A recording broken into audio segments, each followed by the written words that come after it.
Welcome back, everyone. We are here today with our second special episode of BraveTV this fall. So you may recall that we have 3 episodes scheduled for this fall, 3 special episodes, and they are focusing on the past, the present, and the future of This Is My Brave. So today's episode will be focusing on the present for This Is My Brave. And of course, today are on screen, making an appearance today, of course, are Jennifer Marshall, co-founder, executive director of This Is My Brave, and Katie Grana, our program manager for This Is My Brave. And I'm Erin Gallagher, a program manager also for This Is My Brave. And making an appearance off screen is my new cat, Bruno, who is a kitten and getting into stuff just as we're starting.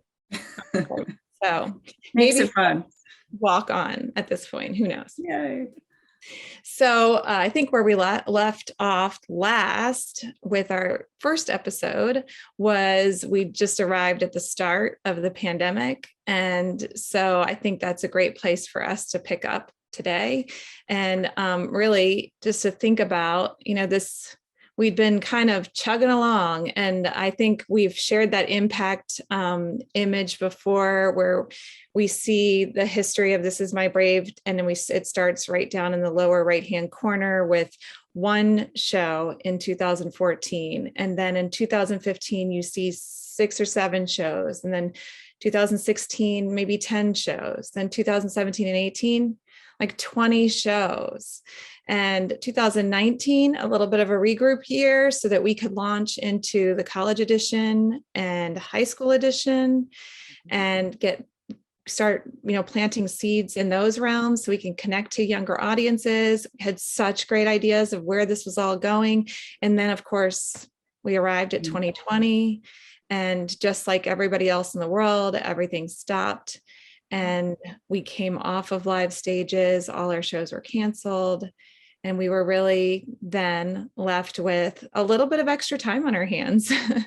And so with that extra time, we had to get creative. We did digital content to try to keep people well and engaged, as they faced the toughest times of their lives, I'm sure.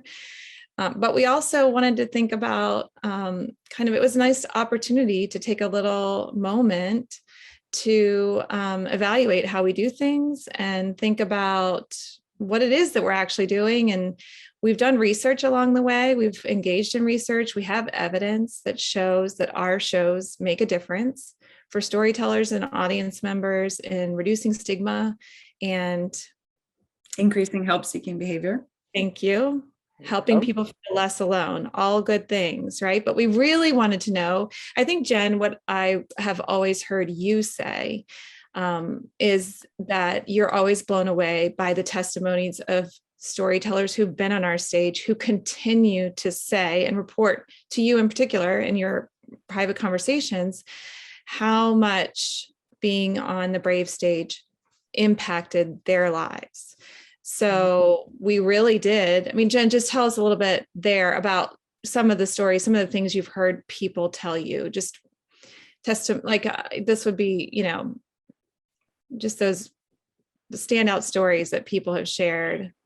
I don't know if I can, share one in particular, not to call anyone out, but just over the years, time and again, in reconnecting with people, if it's been a while and then we touch base and we get a catch-up call and they say, being a part of This Is My Brave changed my life for the better. And even these days, there's so many podcasts out there, and you hear folks who have started podcasts and they would give their background and backstory and talk about how it was a momentous moment in their life. It really changed things for the better. And so I wanted to have that evidence in my hands. I wanted to hear directly from everyone, not just 1 or 2 folks in particular, but really interview as many as we could.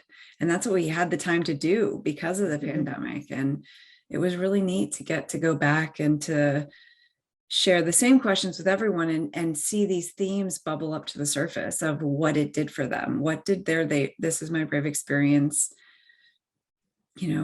what impact did it have on their lives? Yeah. And so we were able to speak with over 100 former storytellers, current members of the Brave community, because of course, once you're a storyteller on our stage, you get the benefit of being a part of the alumni community, which is a strong organization of peers who are amazing for one another. It's a really supportive community. So, but those interviews revealed some common themes, and we really wanted to make a note of those. And so, do you want me just to share what our outcomes were that we observed in those interviews? It was neat to have that in the back of my mind as thinking these things were going to come up, and then seeing them come up over and over again was so reassuring and affirming. So after the interviews, we were able to identify some common themes, 5 things in particular that most everyone reported consistently throughout these interviews. And that is that after being on our Brave stage, they felt more empowered. Oh my gosh, guys, I'm looking at the wrong one. Because I had the list written down and then the cat came and knocked my notes down. If I can just really quick, otherwise I have it on my screen and I can jump. Let me just jump over to the screen. While Erin does that, I'd love to hear from Katie as to Katie, what did you think of the whole process as we started out on setting out to work on our theory of change? It was so cool. And back behind the scenes, we were all so confused, and we knew something was coming, something really cool was going to be created out of this, but it was a really overwhelming process to get things from people and make it fit. But it was so awesome being able to go into these conversations once we really had the process down of how we ask questions, and that we had to be, interview style, no encouraging responses or anything, and that literally everyone circled through the same thing. And even with these conversations was how Brave on the Stage was born.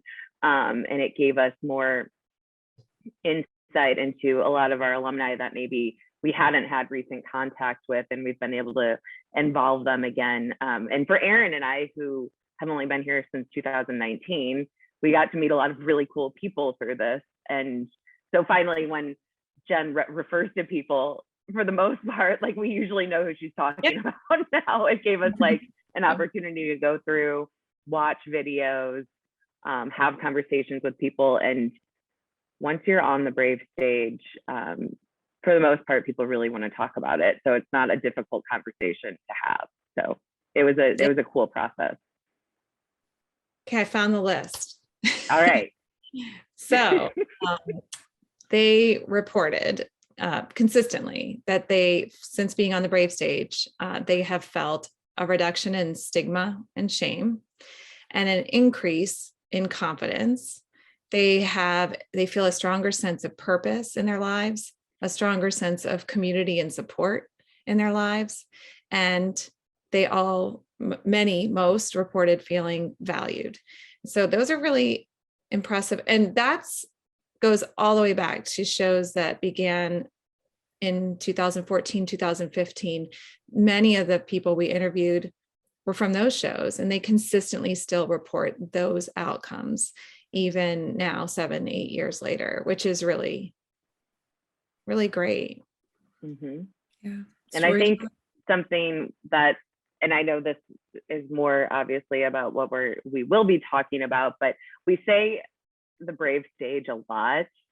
And I always want to make sure people know that when we're saying the Brave stage, it's not just a physical location of us having a show, that it's the whole process of being cast in a show, and the process of your rehearsals and the bonding that you do with your cast, that then you're as a group presenting your individual stories, but with the support of anywhere from 6 to 8 to 10 other people on a stage. So we use Brave stage so much that to us it makes sense. We know what we're referring to, but I always want to make sure that it's not just people don't just think it's the physical stages that we hold our shows on. It's the whole process of, which then, yes, leads into what we continue to do with our theory of change work.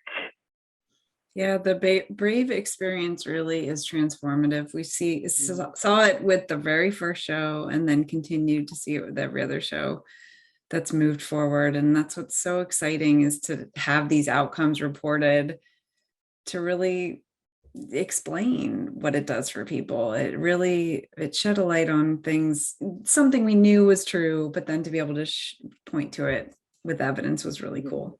But what I want to know is, you say we knew it was true. So we know it's true based on our work in 2000, for me, since 2019. But I mean, did you imagine in 2013, when you conceived of the idea that this is how people would experience it even years out? No, I think back when Anne-Marie and I launched This Is My Brave, I think it was just that vision of wanting to create a celebration of recovery and to put a spotlight on these touching stories. I don't think I had any idea the transformative effect it would have on people long term. But that's what's been so cool. And I'd hate to put another research project on our team, but we really need to start like this very long longitudinal study of how it has affected people, because now we're coming up on year 8, end of year 8. So to see a 10-year difference would be, hopefully you wouldn't see a difference. You'd see that consistency in that feeling. I just see it in the faces and the connections with the original storytellers. And for me, I've had the same feeling. Like it's always been that physical weight off my shoulders and the ability to talk openly about it. So to be able to give that to others was just really awesome. Yeah. I think that, and this is another question of from in the beginning, if this is what you envisioned, but I really feel like beyond, the empowering nature of being able to share one story, their own version of their story, that isn't interrupted, or you get this affirmation from the audience. I think sometimes when we tell our stories interpersonally, I take my cues from the reaction of the person that I'm talking to. And if they start to look a little uncomfortable, then I'm just going to shut it down. We're not going to finish that. So they get the chance. They're 5 minutes on stage in the spotlight to say it just the way that they want to say it. Mm-hmm. And they're affirmed by the audience. But I wondered, the other element of Brave is the community that exists as a result of the experience. And so even just that particular cast, each cast has their own special kind of feel and sense of community. And then of course, there's the wider Brave community that you get to be a part of as a result of being in the show. And I was wondering if that was a part of your vision too in the beginning, or if that's just been kind of a natural outcropping that you couldn't have imagined. The latter. It just, as we grew, it's been cool when we would go back to repeat cities, so Iowa City and Boise, the original cast from that city would come back and support the new cast, and you'd see new bonds forming. So it was just an added bonus of the community growing. But I think it's more than just an added bonus. I really think it is critical to the success. I don't know if I'm stating that right, but I really think it's a component that makes Brave stand apart from any other storytelling event or I don't know if I'm saying it right, but I feel like shared experience, the shared vulnerability that you've done the similar thing. Yeah, I think that's what it is. Yeah, the Brave alumni is like, they're one of my favorite groups. Like getting to know them, and you can ask anyone for help on anything, and that goes for like Brave work, or that goes for like personal support, advice. We have so many experts that are part of our alumni community and everyone's just so welcoming. I love like our Facebook group and adding new members, new alumni into the group and asking everyone to welcome them, and everyone's so welcoming, and it's just one of my favorites. And like, yeah, I think it's nearly every show I've been to, there've probably been alumni that have shown up in one way or another, whether it was they had a show there, they were an alumni of that city, or they're just nearby or something. And it's so fun to meet them. And you can make what you want of it with the alumni group as well. Like, some people are really active, some are not, but then yeah, when we reached out to them, it kind of reinvigorated the relationship. And I hope that every one of our alumni does feel welcome there, no matter if you've been active or inactive or whatever it is. I love the alumni group. They're wonderful people. It's a cool group for sure. Mm-hmm. So from the results of those interviews, then we had the very huge task of trying to identify the conditions that are present in the process of producing a Brave show that create those outcomes. And that's what is our theory of change. So we had to figure out our theory of change. Like, what is it that happens from being cast as a storyteller in the show all the way through rehearsals into being on the stage? What has happened in that process that creates these outcomes that are so that stick with people? They've lasted so long. So what makes that happen? So we had to kind of dig deep and look around, and again talk to producers to find out what they were doing. And those interviews yielded us our 5 pillars of This Is My Brave, which is our theory of change. And that I can read the pillars to you. Of course, there's a lot more to them than just what they're called, but I could say them out loud just so we know they really have been identified, and they are, in no particular order: social and psychological empowerment, affirmation, reciprocity, authentic relationships, and opportunities for transformation. So those are the things that we have identified as the conditions that are present in the production of Brave shows. And we have a great history of shows to draw on and look into and see. And now with our theory of change, we can actually train to those conditions and help future producers be intentional about creating a space where the desired outcomes will take place in storytellers. So that was a really important exercise for us. It takes our work from being, driven by passion, driven by mission, but now driven more also by intentional efforts to create space where people can experience transformation. Mm-hmm. That's right. Because I was just going to say, if it was happening unintentionally, repeatedly, like, it's so, of course we have to, like, now to be able to do it purposefully is even more amazing. Sorry, Jen. That's what I was going to say too. Same thing. Like, it's been really cool for me to see from the beginning that these things kind of naturally were in place. Yeah. But now to build this system based on the theory of change, to build a system to teach people, to teach teams, larger teams of producers, to ensure that all these things are held through the entire process, has been really neat to watch.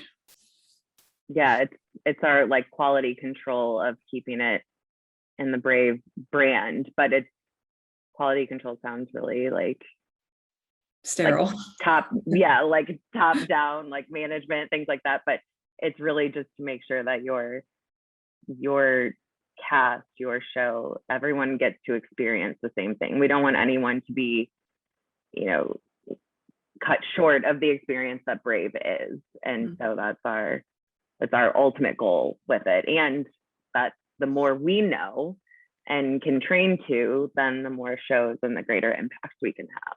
So it's pretty cool. But do you guys remember the meetings when we would sit and like, oh my shared gosh, all of this data? no.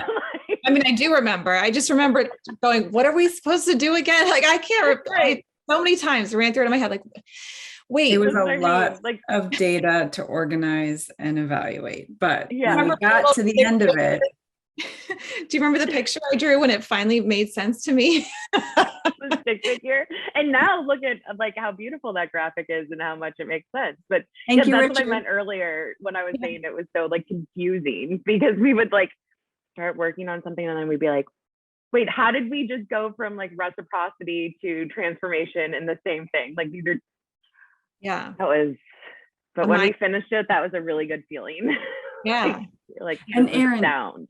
will Yeah. you share the outcomes too, like for the storyteller outcomes? Because I feel like also the storyteller outcomes are very similar to the producer outcomes as well. So the storyteller outcomes are those 5 that I read earlier: the reduced sense of self stigma and shame, increased confidence, a strong sense of purpose, strong sense of community and support, and then feeling valued. Valued, yes. And in fact, producers even kind of speak to that as well. It's a transformative process for producers because it feels, I think it's affirming and empowering to work with people and help others feel that way too. You know, you really can't, there's just, I don't know what I'm saying, you guys, maybe. Well, and Erin, I mean, you just kind of got your first real taste of it with Flores too, with like the teens, with the national teen show of starting from the beginning. And I mean, I haven't even really gotten that aspect of it, but I did get to work with my St. Louis cast enough in person and virtually to have the feel. But like, I mean, I think that impacted you a lot in terms of like your outlook on this whole process, as you were able to experience it. Well, and just for quick history, you know, Katie and I joined in 2019. The fall of 2019, we had live shows. We had live shows early 2020, but Katie was planning to have a live show in St. Louis in the spring of 2020. And I was planning to have a high school edition show. I don't even remember when that was scheduled to be. It's a spring. I think spring, maybe. And then everything was canceled in 2020 spring. And then we decided to go ahead and make it a virtual program for the fall. So we had to figure out how to do digital shows, which was fine. We did that. We did the video diary. Yeah. We did the whole video diary project as something to, you know, keep their stories coming while we figured out how to transition. Yeah. And I think, Katie, you saw, even with your cast, we all saw, even with casts that did their stories virtually. Yeah. We saw like transformation among those cast members, even though they were deprived of that in-person contact. Their cast members, they had to do it on Zoom. It was a different experience, but we still saw, I think, the emotions of being able to see their stories shared on screen, I guess, not stage. I mean, I think of Merv. I think how, you know, what he reported after that experience, that was a pretty powerful testimony. Well, and we did luck out because we started our auditions in January of 2020. So we did have like spent like 2.5, 3-ish months of some in-person connection opportunities. And then it was, I don't know what I would have done really without my St. Louis cast for the pandemic. Then it became this really close like family of pandemic support. I mean, we had each other, like our Brave team. We would do the Brave like family calls weekly so that anyone could join. And then I would meet with my St. Louis cast as well. And we just would put everything out on the table and just say, this sucks, or this is really hard for me right now, or really disappointed. And, but then, yeah, it was this other level of support. It just wasn't, it didn't culminate on a live stage. But it was the October shows did turn out really well for what we were doing last year with our like lack of knowledge of things. And it did teach us lessons for virtual shows moving forward, which was helpful as well. But then you mentioned we did just get to we squeezed in a quick live show in September, which was our national teen show that aired virtually in May, but we got to run it on stage in the DC area in September. And that was really, you can't, the virtual will never have that energy that comes from audiences, and just to be able to even just stand at the microphone and just look out and see people who are eagerly listening and really, wanting to show their support, that there is something about that cannot be matched, obviously, if you're doing it on a screen. And so it was such a beautiful venue too, like just the emotional support of the pastors were so lovely. And then the presence on the stage, it's beautiful stage, it's beautiful water flow behind the performers, and then 2 large screens which we were able to play their intros, and the band. I mean, it was just, the energy was so beautiful and supportive. So yeah, awesome.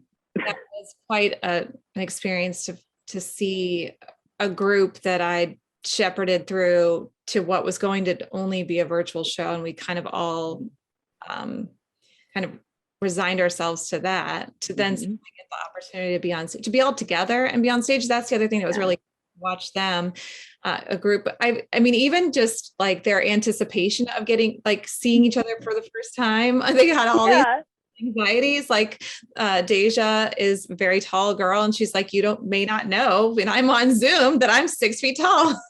That was a funny thing. And she was like, I hope they still, I don't know, she was even more nervous. So tall. Yeah. Even Joe goes up, he's tall too. Wow, who knew? Yeah. And they bonded so sweetly. Yeah, they bonded. It was so fun to watch. There were no awkward moments. There were no it was amazing. That is one of my favorite, will always be one of my favorite all-time memories, I think. And it was just oh my gosh, we have not been on stage in 18 months or something. This was the job I signed up for. I want to be on stage. I want to be with our storytellers and to talk to them afterwards and hug them when they walked off the stage after doing their piece, and photos in front of the Step and Repeat banner. That was so fun.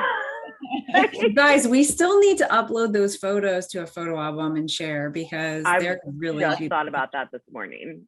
Tom from the Painted Bench Photography did our photos, was so nicely generous. Side note, and I am more than happy to promote Tom because of this, but we need to reach out to him again. Have you looked at his website that he's a veteran? It's a veteran run photography. Yes, very cool. So I think that's probably why has something to do with how much he enjoyed the show and being part of it. So thanks, Tom. We love your pictures. If you ever watch this. Yeah. So now we're training. Planning. Busily. Very busily planning for 2022, and in hopes that things will be quasi normal, hopefully maybe even fully back to regular business. So we've got now teams that are going through training. So the theory of change has resulted in a a whole training so that we can get people up to speed in what this is and how to produce a show while incorporating these elements. So now we're putting production teams through training, and those Brave Academy. Brave Academy, yep. And those have begun. We did a couple over the summer to test it out, which worked great. And one of those is the stories from the APITA community, which will be coming up soon in November on the 15th. A month from today. Yep. Mark your calendars.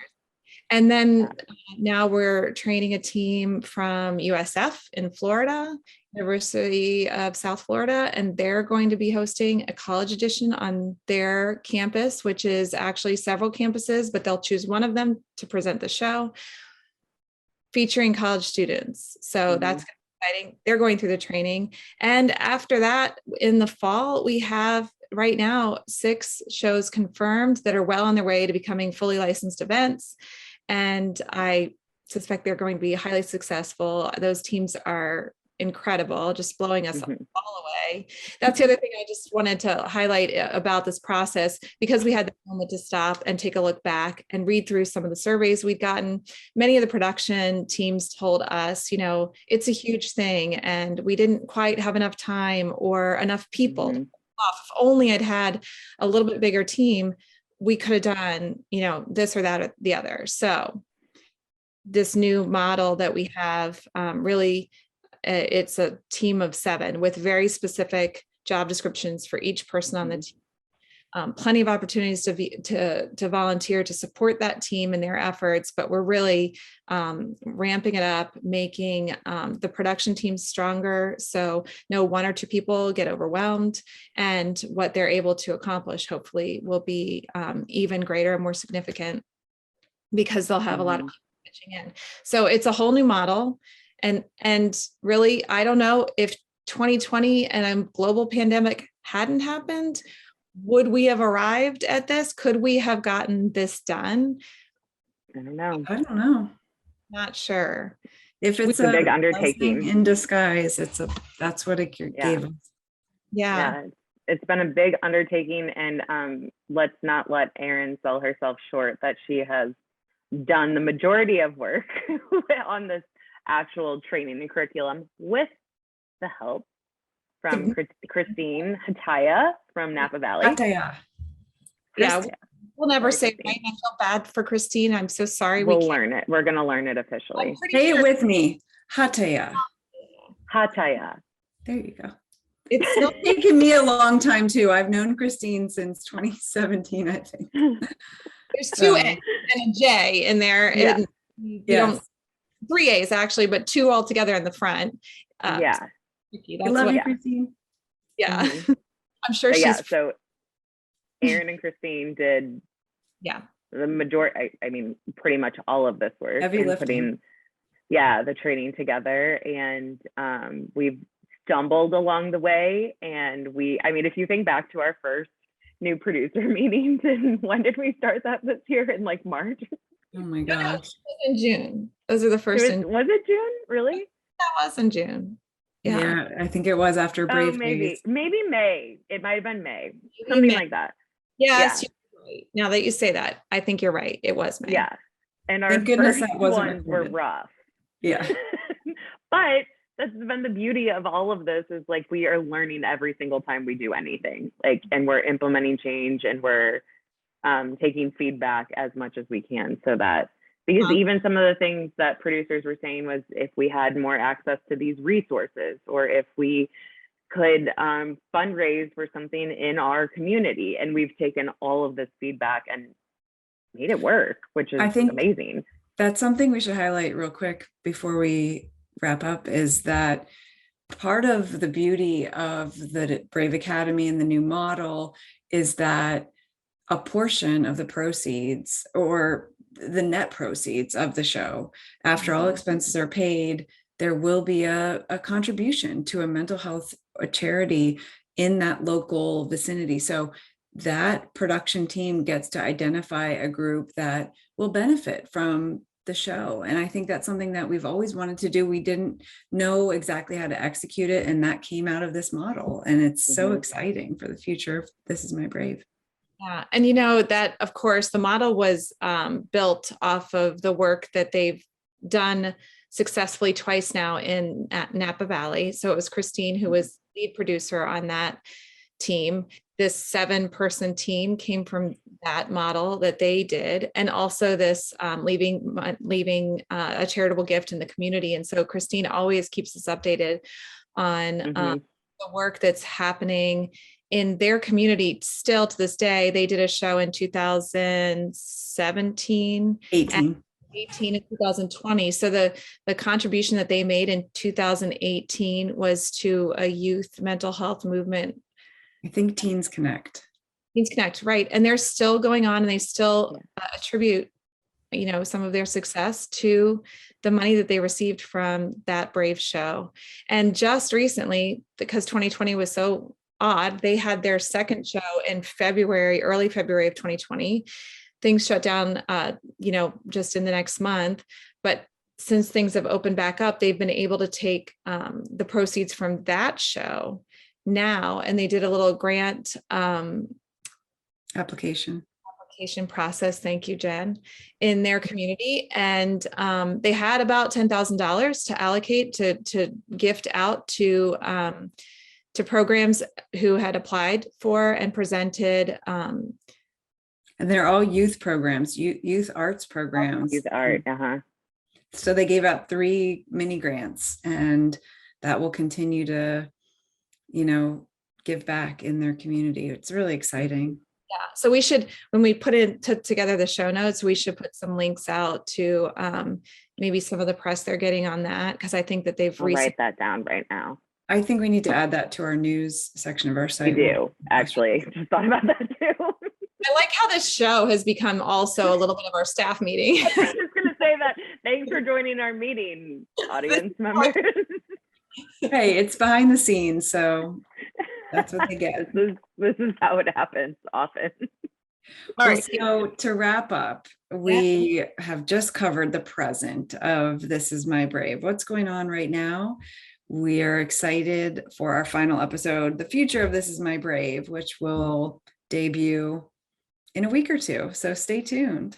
I think beginning of November. And yeah, we're going to finish this year out strong. We should be having 99% sure a last minute show in Boston on October 28th, if anyone wants to join us at Boston University. Yeah, which is really cool. And we've got a lot to do for the rest of the year, but I'm so excited to be back on stage again, like to be heading in that direction. And it's taught us that we can add virtual shows to our programming as well for national topics. So that will help us to be a little bit more inclusive, and not a little bit, very much more inclusive, and give people an opportunity to tell their stories that maybe they can't get a whole community show together or something. So we have the stories from APITA community coming up a month from today. And those are our last 2 shows for the year, right?